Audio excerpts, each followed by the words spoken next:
নমস্কার বন্ধুরা, মুনমুন কিচেনে আপনাদের সবাইকে স্বাগত। প্রতিদিনের মতো দেখুন আজকে এসেছি আবার একটা নতুন রেসিপি নিয়ে। আর বাজার থেকে না কিনে এক বাটি সুজির মধ্যে দুধ দিয়ে গুলিয়ে দুর্দান্ত স্বাদের এই রেসিপিটা একবার হলেও বানিয়ে দেখবেন। খেতে অসাধারণ লাগে বন্ধুরা। আশা করছি রেসিপিটা আপনাদের খুবই ভালো লাগবে। অবশ্যই প্রথম থেকে শেষ পর্যন্ত দেখার অনুরোধ রইল। দুধের মধ্যে সুজি গুলে দিয়ে দুর্দান্ত স্বাদের এই রেসিপিটা একবার হলেও বানিয়ে দেখার অনুরোধ রইল। তো ভিডিওটা প্রথম থেকে শেষ পর্যন্ত দেখুন।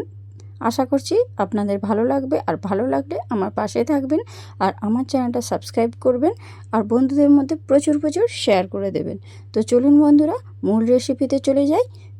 তো এখানে দেখুন এই রেসিপিটা তৈরি করার জন্য আমি নিয়ে নিয়েছি এক বাটি মতো সুজি।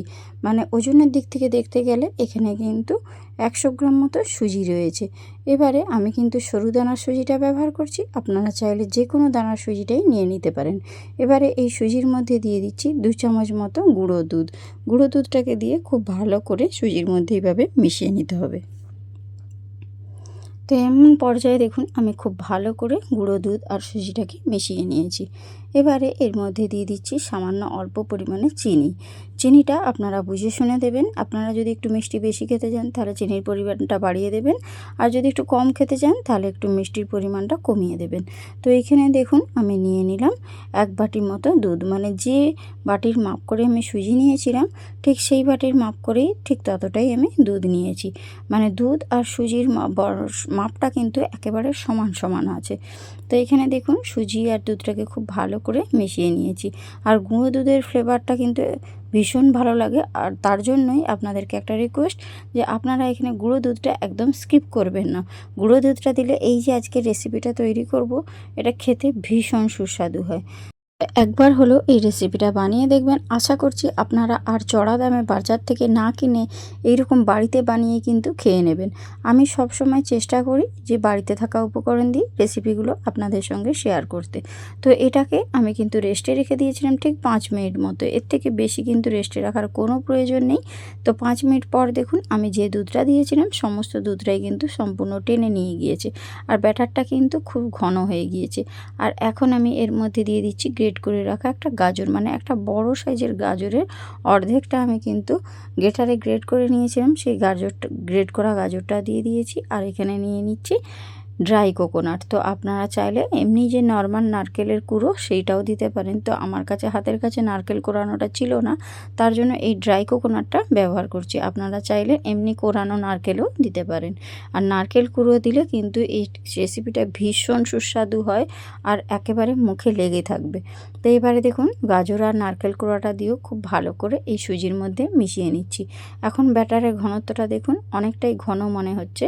তো এইভাবে কিন্তু একটু ফেটিয়ে নিতে হবে। আমি ঠিক যেভাবে চামচটা দিয়ে ফেটিয়ে নিচ্ছি এইভাবে কিন্তু ব্যাটারটাকে একটু ফেটিয়ে নেবেন। আর এখন দেখুন এর মধ্যে দিচ্ছি সামান্য 1 চিমটে পরিমাণে লবণ। তো যে কোনো মিষ্টি জিনিস তৈরি করলে লবণটা দিলে খেতে বেশ ভালো লাগে আর স্বাদটা ব্যালেন্স করে। তো আপনারা না চাইলে নাও দিতে পারেন। তো সামান্য 1 চিমটে লবণ দিয়ে খুব ভালো করে এইভাবে ফেটিয়ে নিয়েছিলাম। আর ফাটতে ফাটতে দেখুন একবারে যে পরিমাণে ঘনত্বটা ছিল সেটা কিন্তু অনেকটাই পাতলা হয়ে গিয়েছে। তার জন্যই আমি বলেছিলাম যে এটাকে কিন্তু অনবরত ফেটিয়ে নিতে হবে। এটা ফেটিয়ে নিলে একেবারে নরম তুলতুলে হবে যে রেসিপিটা তৈরি করব, যেন গালে দেওয়ার সাথে সাথেই মিলিয়ে যাবে। তার জন্য এটা খুব ভালো করে আগে একটু ফেটিয়ে নিতে হবে। আর এখন আমি এর মধ্যে দিয়ে দিচ্ছি 1 চামচ মতো গাওয়া ঘি। আর গাওয়া ঘিয়ের ফ্লেভারটা ভীষণ সুন্দর আসে বন্ধুরা, একদম স্কিপ করবেন না। অবশ্যই এখানে এই যে ব্যাটারটা এর মধ্যে গাওয়া ঘিটা দেবেন।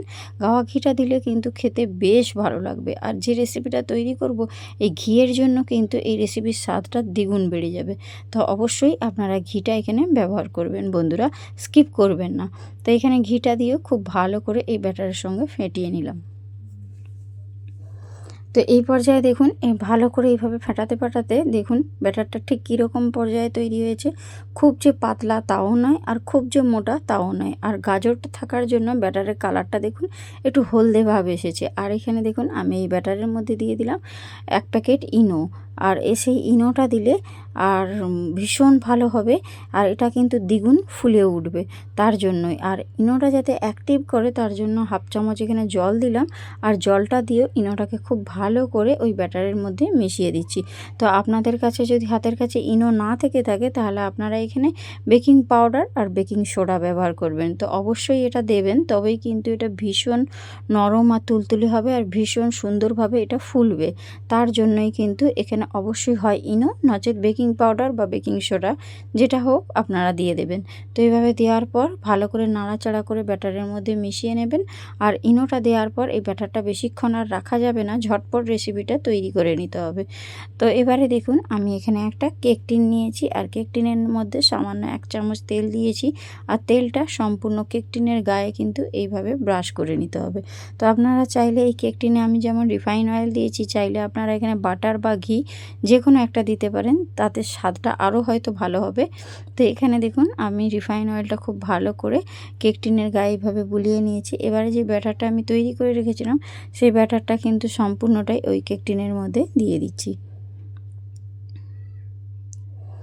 আমি সবসময় বাড়িতে থাকা উপকরণের রেসিপি দিয়ে শেয়ার করি, যাতে আপনারা সবাই এই রেসিপিটা তৈরি করতে পারেন, যাতে আপনাদের কোনো রকম সমস্যা না হয়। আর আপনারা কোথা থেকে এই রেসিপিটা দেখছেন এটা অবশ্যই আমাকে বলবেন, আর আপনারা কী ধরনের রেসিপি পছন্দ করেন সেটা আমাকে কমেন্ট বক্সে জানালে আমার রেসিপিগুলো তৈরি করতে অনেক সোজা হবে। তো এখানে দেখুন একটু ট্যাপ করে নিয়েছিলাম যাতে বাইরের এয়ারটা বেরিয়ে যায়। আর উপর থেকে এইখানে দেখুন আমি আনমোল বাদামকে একদম ঝিরিঝিরি করে কুচিয়েছি, সেটা উপরে ডেকোরেশনের জন্য দিচ্ছি। আমি এখানে আনমোল বাদাম দিচ্ছি, আপনারা এখানে কাজু বাদামও দিতে পারেন বা কিশমিশ দিতে পারেন, সেটা আপনাদের পছন্দ অনুযায়ী আপনারা দেবেন। আর ওপর থেকে এইভাবে সাজিয়ে নিয়েছিলাম। আর গ্যাসের উপর আগে থেকেই আমি একটা ননস্টিক কড়াই বসিয়ে এরকম একটা প্লেট দিয়েছিলাম উল্টো দিক করে দিয়ে। এবার এই যে কেক টিনটা আমি কিন্তু খুব সুন্দরভাবে ওই কড়াইয়ের মধ্যে বসিয়ে দিলাম। এবারে এটাকে আমি ঢাকনা দিয়ে স্টিম করে নেব আধ ঘন্টা মতো, কোনো রকম জলে নয়, এভাবে শুকনোই স্টিম করবেন, দেখবেন পারফেক্টভাবে তৈরি হবে। আধ ঘন্টা আমি পর ফিরে আসছি, দেখুন এটা একদম সুন্দরভাবে ফুলে গিয়েছে।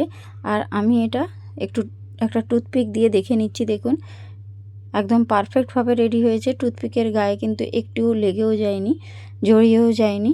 এবারে আমি এটাকে কিন্তু নামিয়ে ঠান্ডা করে নেব।